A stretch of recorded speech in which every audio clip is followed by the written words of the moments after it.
This video was made possible by the kindly donation of a CMOS camera by Mrs. Caisley of JD Microscopes, Kirkharle, Northumberland. The task here is to identify two elements from their spectra by using a spectrometer and a diffraction grating. A diffraction grating causes the different wavelengths of light to change direction depending on the wavelength. This can easily be seen by holding a diffraction grating up to your eye whilst looking at a fluorescent light. You can see that the white light is diffracted into its component colours.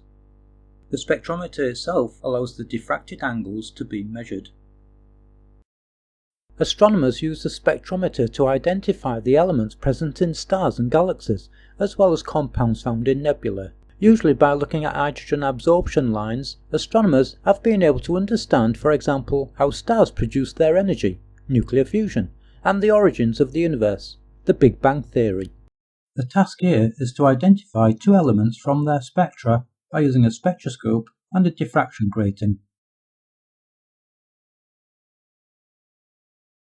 If you're not confident at reading a vernier scale, here is an example. To read a vernier scale, we first look at the vernier section and look at where the zero is. This is usually indicated by an arrow at the left of the scale. We then look on the main scale to see where the arrow points, and we read the top scale, 120, 121, 122, 123. So the answer is 123 point something degrees. We now use the bottom scale to find what that something value is. The value is where the marking on the bottom scale aligns with the one on the main scale. In this case, we can see on the bottom scale they align at 5. This means that the reading is 123.5 degrees. Now you are ready to carry out the experiment. Step 1. Record the diffraction angles for both elements. You're now going to see the observations for element A using a diffraction grating with 300 lines per millimetre. Through the spectrometer, the following lines could be seen. First, we see the zero order line, then two faint purple lines, two faint blue lines, and then a green line, and finally an orange line. In a suitable table, record the diffracted angles for each line. You may wish to pause the video in order to read the angles.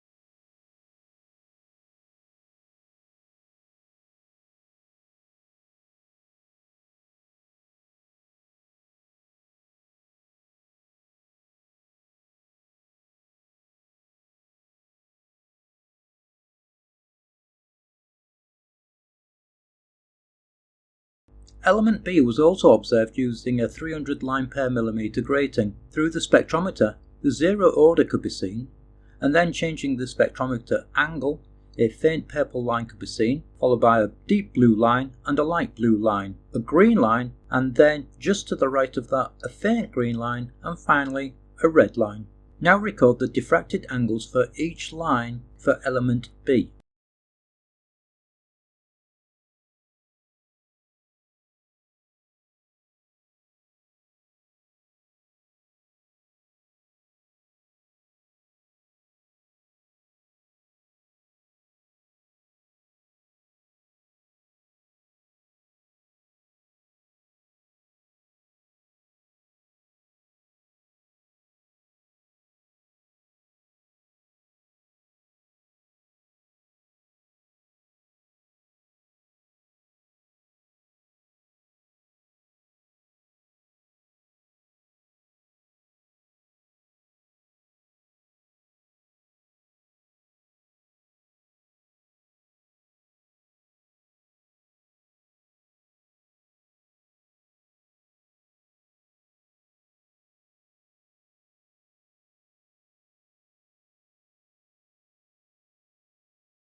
Step 2. Determine the wavelength of each line. Help 2. How to calculate wavelengths. First, we need to know the diffracted angle. This is the angle between the zero order and the line we are interested in. In this example, my zero order angle is 123.5 degrees, and the angle to the line is 131.5 degrees. So the diffracted angle of the line is 8.0 degrees. Now we make a list of the things we know and the things we don't know. Wavelength equals question mark, that's what we need to find out. Distance between consecutive lines etched on the grating D is 3.33 times 10 to the minus 6 meters. The diffracted angle theta is 8.0 degrees. N equals 1 because it's the first order. Rearrange the diffraction grating equation to obtain wavelength equals d sine theta divided by n. Substituting in the values, we find the wavelength is 4.64 times 10 to the minus 7 meters, which is 464 nanometers. Step 3. Estimate the uncertainty in your wavelength calculations. Help 3. How to estimate the wavelength uncertainty. With our spectrometer, each reading is uncertain by 0.05 degrees.